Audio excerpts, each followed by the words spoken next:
Oi, gente! Então, hoje a gente vai estudar as frações. Primeiro, vamos ver o conceito de fração. Então, o que você entende por fração? Uma fração é a representação de uma ou mais partes de algo que foi dividido em partes iguais. Uma fração representa uma divisão em que o numerador equivale ao dividendo e o denominador equivale ao divisor. Uma fração é um número racional. Então, vamos ver aqui um exemplo para a gente entender melhor o que é fração. Então, vamos dividir aqui uma maçã como um exemplo prático. Vou dividir, né? Se você dividir, ó, você vê em 4 partes iguais, né?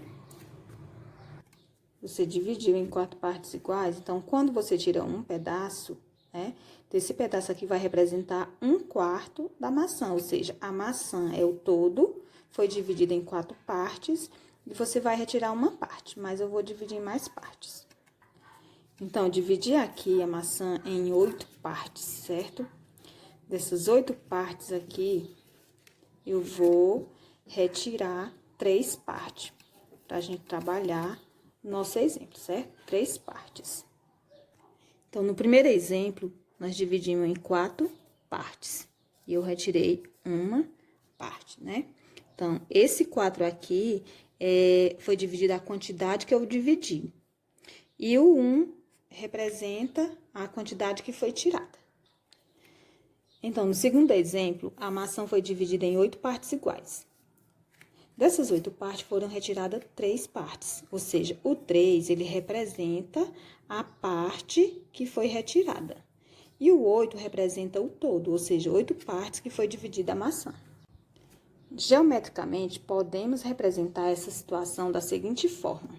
Temos 1/4, né, que foi dividida a maçã em 4 partes iguais, eu retirei uma parte, então, representamos por 1/4.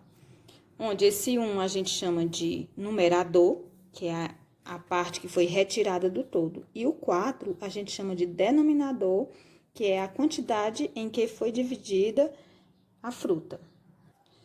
E podemos ler, né, como 1/4. O segundo exemplo, então, pode ser representada como 3/8, né? Eu dividi em 8 partes e retirei 3, né?